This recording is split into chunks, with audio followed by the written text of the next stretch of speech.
Hello students, good morning and welcome to online classes.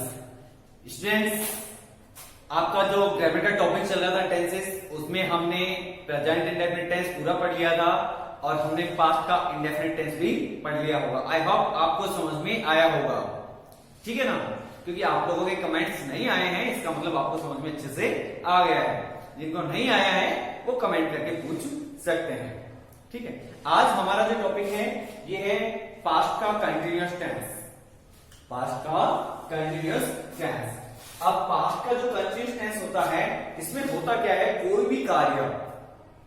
भी कार्य पिछले समय में जो बीता हुआ समय है उसमें अगर वो चालू अवस्था में है तो वो कौन सा है, पास्ट का कंटिन्यूअस टेंस होता है। जैसे मैं खाना खा रहा था, मैं स्कूल जा रहा था, ठीक है, गाय घास खा रही थी, बच्चे मैदान में खेल रहे थे। तो पास्ट टाइम की बात कर रहे हैं, भूतकाल की बात कर रहे हैं, और भूतकाल में उनका काम क्या था, चालू अवस्था में था, रनिंग कंडीशन में था। तो इसीलिए टेंस कौन सा हो गया, पास्ट का कंटिन्यूअस टेंस हो गया। तो यदि हम हिंदी में बात करें इसकी पहचान की, तो पहचान में हिंदी वाक्यों के अंत में क्या, हिंदी वाक्यों के अंत में क्या आता है, अंत में रहा था, रही थी, रहे थे, ठीक है, रहा था, रही थी, रहे थे, इत्यादि शब्द आते हैं,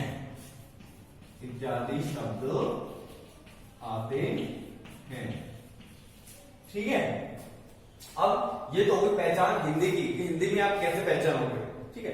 इंग्लिश में अब क्या है, इंग्लिश में इसकी जो हेल्पिंग वर्ब यूज होती है, वो होती है वॉज, और एक होती है वर। एक होती है वॉज और एक होती है वर। वॉज में क्या होता है, ये सिंगुलर सब्जेक्ट के साथ में यूज होती है,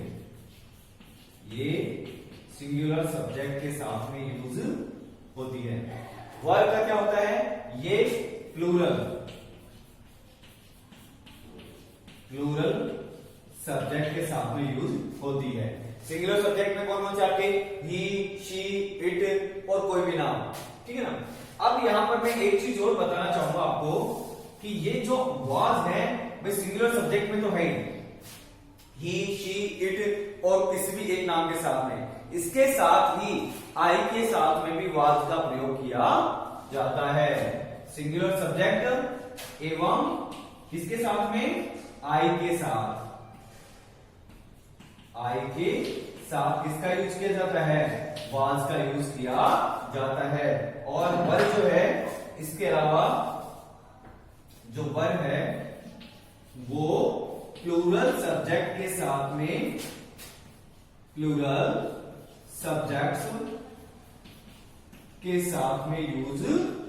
होता है, ठीक है।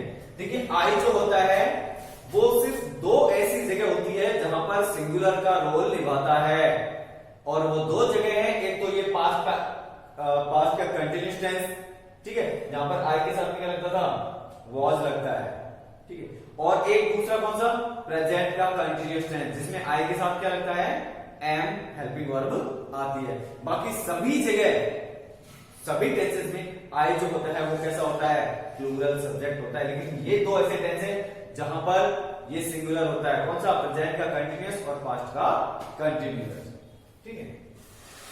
उसके बाद में मेन वर्ब की बात करें तो मेन वर्ब में इसमें कौन सी, वही कंटिन्यूअस वाले जितने भी टेंसेस हैं आपके, कंटिन्यूअस जिनमें आता है, चाहे वो प्रेजेंट का कंटिन्यूअस हो, चाहे वो प्रेजेंट का परफेक्ट कंटिन्यूअस हो, चाहे पास्ट का कंटिन्यूअस हो, चाहे पास्ट का परफेक्ट कंटिन्यूअस हो, चाहे फ्यूचर का कंटिन्यूअस हो, चाहे फ्यूचर का परफेक्ट कंटिन्यूअस हो, यानी कि जिस भी टेंस में कंटिन्यूअस शब्द आ रहा है वहां पर आपको मेन वर्ब की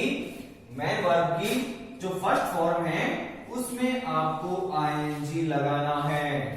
जो मेन वर्ब दे रखी है या मेन वर्ब जो है उसमें आपको आईएनजी लगाना है। तो ये हो गया हेल्पिंग वर्ब, ये हो गई मेन वर्ब, ठीक है। उसके बाद में आपका इसमें जो है हेल्पिंग वर्ब मेन वर्ब दोनों होगी। अब हम इसके जो सेंटेंसेज है, ठीक है, जो सेंटेंसेज है इस प्रकार से इसमें जो है सिंपल सेंटेंस बनेगा, नेगेटिव कैसे बनेगा, इंटरोगेटिव कैसे बनेगा और इंटरप्रेटिव नेगेटिव कैसे बनेगा, उसका हम फॉर्मूला देखते हैं।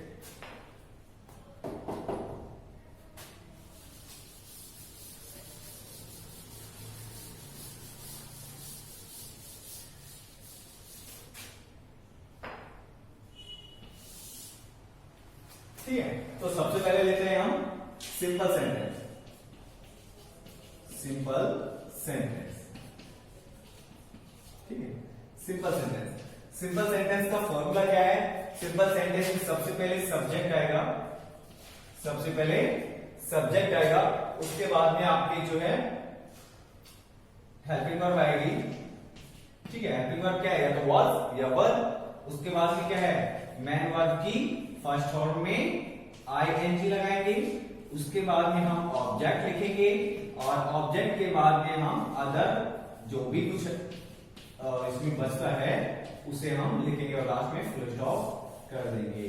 ठीक है, तो ये पैटर्न हो गया आपका सिंपल सेंटेंस का। ठीक है, नेगेटिव में क्या करेंगे? नेगेटिव में हेल्पिंग वर्ब और मेन वर्ब के बीच में नॉट लगा देंगे और पैटर्न कैसा रहेगा? वैसा का वैसा ही रहेगा। तो क्या हो जाएगा? Subject plus helping verb plus not plus main verb की फर्स्ट फॉर्म में आईएनजी, उसके बाद में ऑब्जेक्ट और फिर अदर जो कुछ भी है। तो ये पैटर्न हो गया आपका किसका? नेगेटिव सेंटेंस का। ये पैटर्न हो गया आपका नेगेटिव सेंटेंस का। नेगेटिव सेंटेंस, ठीक है, ये हो गया सिंपल सेंटेंस का, ये नेगेटिव सेंटेंस का। अब इंट्रोगेटिव सेंटेंस का पैटर्न क्या रहेगा?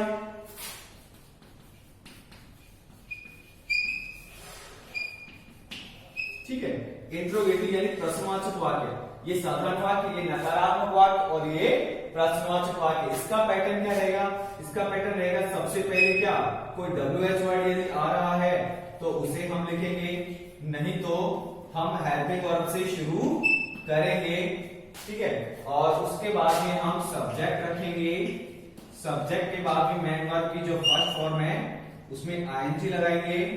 उसके बाद में हम ऑब्जेक्ट रखेंगे और फिर हम उसके बाद में जो भी अदर बचता है वो लिखेंगे और लास्ट में क्वेश्चन मार्क लगा लेंगे। तो ये हो गया पैटर्न आपका किसका? इंट्रोगेटिव यानी प्रश्नवाचक वाक्य का। सबसे पहले WH वर्ड आ रहा है तो उसे रखेंगे, नहीं तो, ठीक है ना, नहीं तो WH वर्ड कहां पर? सेंटेंस के बीच में, हिंदी सेंटेंस के बीच में, तो उसे हम सबसे पहले रखेंगे। और यदि शुरू में आता है, ठीक है ना, जैसे क्या होता है, क्या जो आपका वर्ड होता है, इससे हम यदि क्वेश्चन पूछते हैं शुरू में तो वो WH वर्ड काउंट नहीं होता है। ठीक है, अब यहां पर जो इसमें ये आपका पैटर्न हो गया, सबसे पहले WH वर्ड यदि हो तो, नहीं होता है, नहीं हो तो हेल्पिंग वर्ब आएगी, फिर सब्जेक्ट आएगा, मेन वर्ब की फर्स्ट फॉर्म में आएगी, ऑब्जेक्ट और फिर अदर में जो कुछ भी आपके सेंटेंस में कोई आगे है तो उसमें आएगा। जैसे एडवर्ब वगैरह कुछ होती है तो वो एडवर्ब होती है तो वो आएगी। ठीक है, अब इसमें जो है इंट्रोगेटिव नेगेटिव सेंटेंस चौथा है आपका। इस इंट्रोगेटिव को मैं शॉर्ट में लिख रहा हूं INT, ठीक है ना, प्लस नेगेटिव। ठीक है, इंट्रोगेटिव नेगेटिव जो सेंटेंस है आपका, ये किस प्रकार से बनेगा? देखिए, सबसे पहले वही, अब जैसे ये सिंपल सेंटेंस था, हमने इसको नेगेटिव बनाते समय क्या किया? हमने इसको हेल्पिंग वर्ब और मेन वर्ब के बीच में नॉट लगा दिया। ठीक है, अब ये इंट्रोगेटिव सेंटेंस है और हमको इसको इंट्रोगेटिव और नेगेटिव दोनों बनाना है, तो हम क्या करेंगे? ये जो हेल्पिंग वर्ब है इसके साथ में हम नॉट ऐड कर देंगे और बाकी पैटर्न वैसा का वैसा रहेगा। तो कैसे हो जाएगा? WH वर्ड यदि कोई है तो, ठीक है, प्लस हेल्पिंग वर्ब के साथ में क्या लग जाएगा? नॉट लग जाएगा। उसके बाद में क्या आएगा? सब्जेक्ट आएगा और फिर मेन वर्ब की फर्स्ट फॉर्म में आईएनजी आएगी। उसके बाद में आपका ऑब्जेक्ट आएगा और ऑब्जेक्ट के बाद में आपके जो है अदर जो कुछ भी है वो लग जाएगा और एडवर्ब वगैरह और फिर लास्ट में क्वेश्चन मार्क हो जाएगा। तो ये इस प्रकार से क्या हो गया, आपका इंट्रोगेटिव नेगेटिव सेंटेंस का पैटर्न हो गया। अब हम देखते हैं इसके एग्जाम्पल्स, उसके उदाहरण देखते हैं। जैसे कि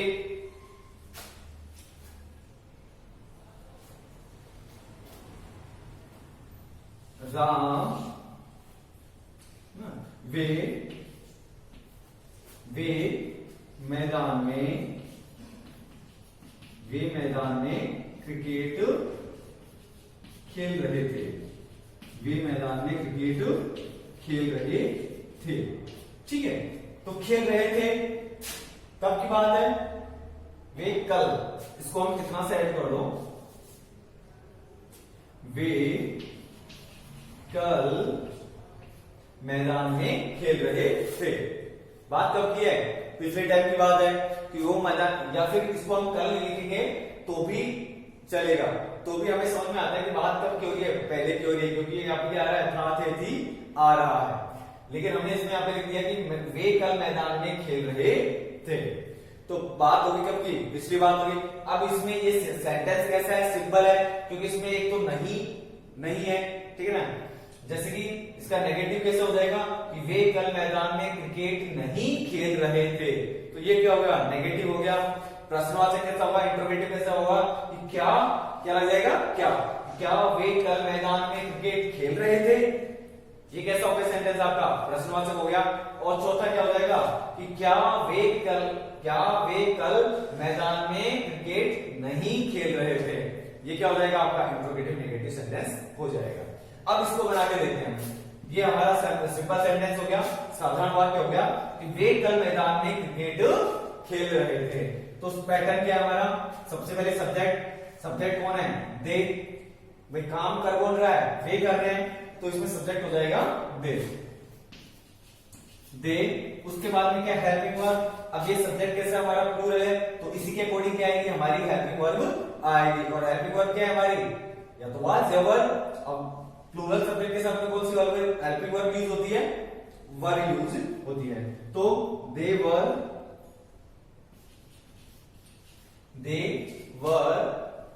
फिर इसमें मैन वर्ब क्या है, मैन वर्ब है यहां पर खेलना, मैन वर्ब है खेलना।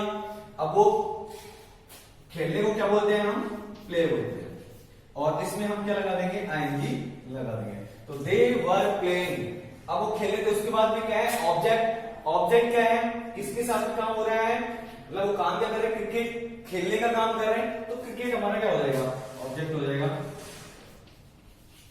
दे वर प्लेइंग क्रिकेट, वे क्रिकेट खेल रहे थे, कहां पर खेल रहे थे, ये क्या हो जाएगी आपकी अदर में आ जाएगा, यानी एडवर्ब हो जाएगी। तो कहां पर खेल रहे थे, मैदान में, इन द ग्राउंड। और उसके बाद में क्या है, जैसे कि कल, ये कल क्या है, समय, और समय भी क्या होता है, एडवर्ब होता है। तो ये भी एडवर्ब है, और ये मैदान, ये जो जगह है, ये भी क्या है, एडवर्ब है, दोनों एडवर्ब है। अब दोनों में से पहले कौन सा लिखना है हमको, इसका पता मैं आपको बताता हूं कि कैसे लिखना है। सपोज करो ये तो आ गया अपना समय, टाइम, कब की बात कर रहे हैं, कल की बात कर रहे हैं, तो ये भी एडवर्ब है। और ये हो गया आपका मैदान, ये क्या हो गया, आपकी जगह हो गई, लेकिन जगह भी क्या है, एडवर्ब है। जब दोनों एडवर्ब है, तो दोनों में से पहले किसको लिखना है हमको, तो उसका पैटर्न आपका ये है कि एम, पी, टी और आर, MPTR। मैनर का मतलब, ये चारों क्या है आपके एडवर्ब होते हैं, चारों एडवर्ब होते हैं। एम से मतलब क्या है, एम से मतलब है मैनर, ठीक है। मैनर का मतलब कोई भी तरीका, किसी भी काम को करने का जो तरीका होता है वो क्या कहलाता है, वो भी एक एडवर्ब होती है, ठीक है। और दूसरा पी का मतलब क्या होता है, प्लेस, पी का मतलब होता है प्लेस। उसके बाद टी का मतलब होता है टाइम, और आर का मतलब होता है रीजन, आर का मतलब होता है रीजन।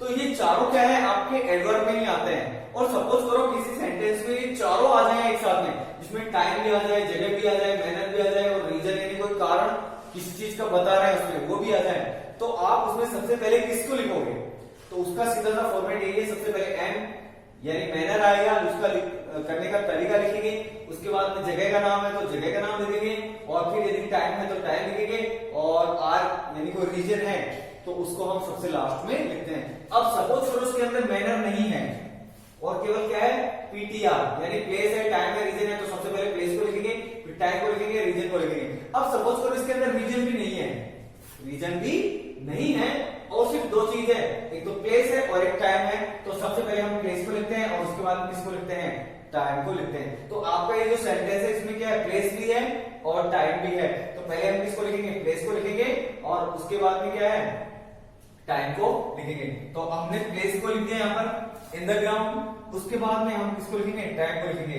तो क्या आ जाएगा, यस्टरडे, यस्टरडे। तो इस प्रकार से आपका सेंटेंस कंप्लीट होता है। अब ये जो नेगेटिव सेंटेंस है, नेगेटिव सेंटेंस इसका कैसे बनेगा, फॉर्मेट क्या है देख लीजिए इसमें नेगेटिव सेंटेंस का, सब्जेक्ट है, हेल्पिंग वर्ब है, नॉट है, मेन वर्ब फर्स्ट में आएंगे है, ऑब्जेक्ट है और फिर जो अदर में जो भी एडवर्ब वगैरह है वो आएगा। अब इसमें यहां पर देखिए ये हेल्पिंग वर्ब और मेन वर्ब के बीच में नॉट लग जाएगा, तो यहां पर क्या ये हेल्पिंग वर्ब और ये मेन वर्ब इसके बीच में क्या लगा दो, नॉट लगा दो, तो ये आपका नेगेटिव सेंटेंस बन जाएगा, नकारात्मक सेंटेंस बन जाएगा। क्या हो जाएगा कि वे कल मैदान में क्रिकेट नहीं खेल रहे थे, तो क्या हो जाएगा, दे वर, अब इसके बीच में और इसके बीच में नॉट लग जाएगा, not playing cricket in the ground yesterday, क्या हो जाएगा, यस्टरडे। ठीक है, ये हो गया। अब उसके बाद में आप इंट्रोगेटिव सेंटेंस ले लो, प्रश्नवाचक वाक्य ले लो। प्रश्नवाचक वाक्य में क्या, सबसे पहले डब्ल्यूएच वर्ड, फिर helping verb, subject, main verb first में आएंगे, ऑब्जेक्ट और अदर।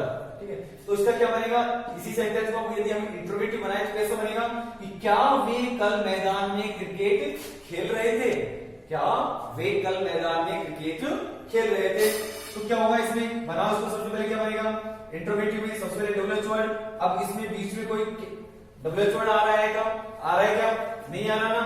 डब्ल्यूएच वर्ड में क्या क्या होते हैं, कौन, कब, कैसे, कहां, किस लिए, किसको, कितने, यदि ये सभी शब्द आते हैं, ये सभी वर्ड्स आते हैं, ठीक है, और इनको अंग्रेजी में क्या बोलते हैं, who, whom, what, whose, which, how, where, when, why, ये यदि बीच में आते हैं सेंटेंस के तो हम उसको सबसे पहले डब्ल्यूएच वर्ड के रूप में लिखते हैं, और यदि ऐसा नहीं होता है तो फिर क्या होगा, ये हम जो सेंटेंस है उसको हेल्पिंग वर्ब से, ये हेल्पिंग वर्ब से शुरू करते हैं।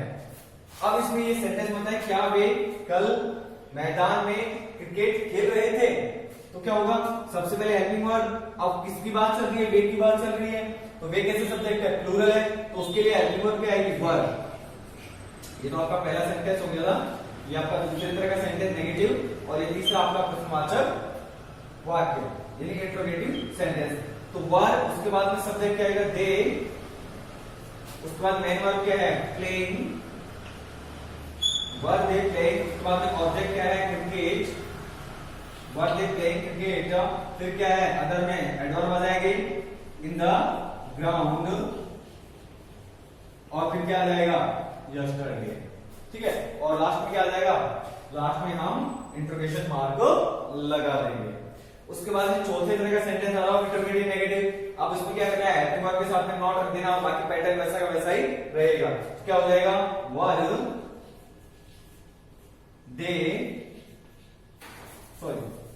नॉट दे प्लेइंग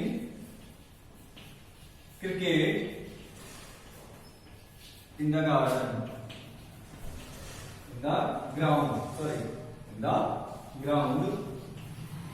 और yesterday आ जाएगा, और लास्ट में क्या आ जाएगा, क्वेश्चन मार्क आ जाएगा। तो इस प्रकार से ये जो आपके सेंटेंसेस हैं, तो जब पास्ट के कंटिन्यूअस टेंस में वो आपके बनेंगे। फॉर्मूलाज आपको पता चली गया है, ठीक है, ये आपको एग्जांपल समझ में आ गया होगा। अब एक एग्जांपल हम और देख लेते हैं, ठीक है, एक एग्जांपल हम और देख लेते हैं, और उसके अकॉर्डिंग आप कोई सा भी सेंटेंस हो इस तरह से पास्ट का, ठीक है, आप उसको बना सकते हैं, इसी पैटर्न में बनेगी। कोई सा भी सेंटेंस हो आपका पास्ट का कंटिन्यूअस में, वो उसका पैटर्न सिर्फ यही रहेगा। देखिए जैसे मां खाना बना रही थी, मां खाना बना रही थी, ठीक है। ये तो हो गया हमारा कैसा सिंपल सेंटेंस। नेगेटिव कैसा होगा, यानी इसका नकारात्मक कैसा होगा कि मां खाना नहीं बना रही थी। क्या हो जाएगा, नहीं लग जाएगा उसमें कि मां खाना नहीं बना रही थी। फिर आ जाओ इंट्रोगेटिव प्रश्नवाचक वाक्य कैसा बनेगा इसका कि क्या मां खाना बना रही थी, क्या मां खाना बना रही थी। और ये तो हो गया आपका प्रश्नवाचक। चौथा इंट्रोगेटिव नेगेटिव कैसे हो जाएगा कि क्या मां खाना नहीं बना रही थी, क्या मां खाना नहीं बना रही थी। तो ये कैसा हो जाएगा आपका इंट्रोगेटिव नेगेटिव सेंटेंस हो जाएगा। अब हम इसको बना के देखते हैं, ठीक है ना। आप भी बनाने की सबसे पहले प्रैक्टिस कीजिए, फिर नहीं बन पाता है तो आप वीडियो को चालू करके इसमें अभी आप पॉज करके इसको बना सकते हैं। बनाने के बाद में आप वीडियो को दोबारा चलाइए और अपना मैच कर लीजिए कि आप इसका जो है क्या बनेगा इसका इंग्लिश में ट्रांसलेशन, ठीक है। देखिए अब कैसे बनेगा। सबसे पहले सब्जेक्ट कौन है, मां मीन्स मदर, मदर। उसके बाद में क्या हेल्पिंग वर्ब। अब मदर कैसा है, मां क्या है, सिंगुलर है, एक वचन है, ठीक है। तो क्या होगा, मदर वॉज। फिर मैन वर्ब, मैन वर्ब क्या है, खाना बनाना। मैन वर्ब क्या है, खाना बनाने की प्रोसेस चल रही है, खाना बनाने की प्रक्रिया चल रही है। तो क्या आएगा, खाना बनाने क्या बोलते हैं, कुक बोलते हैं। अब उसमें क्या लग जाएगा, आईएनजी लग जाएगा, ठीक है। तो मदर वाज कुकिंग। फिर ऑब्जेक्ट क्या है आपका, फूड। किस चीज को बना रही है, वो खाने को बना रही है, तो और इसमें आपका ऑब्जेक्ट हो जाएगा फूड। तो मदर वाज कुकिंग फूड। और इसमें कोई एडवर्ब वगैरह है नहीं, तो हमें इसको लिखने की आवश्यकता नहीं है। अब ले लो इसका नेगेटिव सेंटेंस कैसे बनेगा। नेगेटिव सेंटेंस देखिए कि मां खाना नहीं बना रही थी, मां खाना नहीं बना रही थी। तो क्या हो जाएगा, मदर, मदर क्या लग जाएगा, हेल्पिंग वर्ब और मेन वर्ब के बीच में नॉट लग जाएगा। Mother was not cooking food, mother was not cooking food. Clear है। अब आ जाओ तीसरा इंट्रोगेटिव सेंटेंस, प्रश्नवाचक वाक्य कि क्या मां खाना बना रही थी, क्या मां खाना बना रही थी। तो कैसे बनेगा, तीसरा देखिए। सबसे पहले इंट्रोगेटिव में क्या आएगा, WH वर्ड, इसमें है नहीं कोई भी, तो क्या हेल्पिंग वर्ब से शुरू होगा। तो क्या होगा कि हेल्पिंग वर्ब क्या आएगी, वॉज। फिर सब्जेक्ट मदर, ठीक है, ठीक है। उसके बाद फिर मेन वर्ब की फर्स्ट फॉर्म में आएगी, तो कुकिंग वॉज मदर कुकिंग। फिर क्या आएगा आपका ऑब्जेक्ट, क्या हो जाएगा फूड। और लास्ट में क्या आ जाएगा, क्वेश्चन मार्क आ जाएगा, ठीक है। तो वॉज मदर कुकिंग फूड, क्या मां खाना बना रहे थे। अब इंट्रोगेटिव नेगेटिव में कैसे होगा कि क्या मां खाना नहीं बना रही थी, क्या मां खाना नहीं बना रही थी। तो क्या होगा, इसमें क्या लग जाएगा, वाज नॉट। हेल्पिंग वर्ब के साथ क्या लग जाएगा, नॉट लग जाएगा। तो was not mother cooking food, cooking food. और लास्ट में क्या आ जाएगा, इंट्रोगेशन मार्क आ जाएगा। तो इस प्रकार से ये आपके चारों। तो स्टूडेंट्स आज की हमारी क्लास यहीं पे कंप्लीट होती है। आई होप आपको समझ में आया होगा अच्छे से। फिर भी आपको यदि कोई प्रॉब्लम आती है तो आप कमेंट बॉक्स में जाकर के कमेंट कीजिए और आपकी जो भी प्रॉब्लम्स है उसको दूर किया जाएगा, ठीक है। तो आप कंटिन्यू पढ़ते रहिए, वीडियोस को देखते रहिए और एग्जाम्पल को आप करते रहिए रफ में, नोटबुक में, जहां से भी आपको सेंटेंसेस मिलते हैं, छोटे छोटे सेंटेंसेस जो आपको आपके दिमाग में आते हैं उनको बनाने की कोशिश कीजिए, ठीक है। कोई वर्ड नहीं आता है तो आप डिक्शनरी में से उसको ढूंढिए, फिर भी आपको नहीं आता है तो आप कमेंट बॉक्स में कमेंट करके पूछ सकते हैं, ठीक है। तो मिलते हैं नेक्स्ट क्लास में नेक्स्ट टेंस के साथ में, पास्ट परफेक्ट टेंस के साथ में, ठीक है। तब तक के लिए thank you, have a nice day.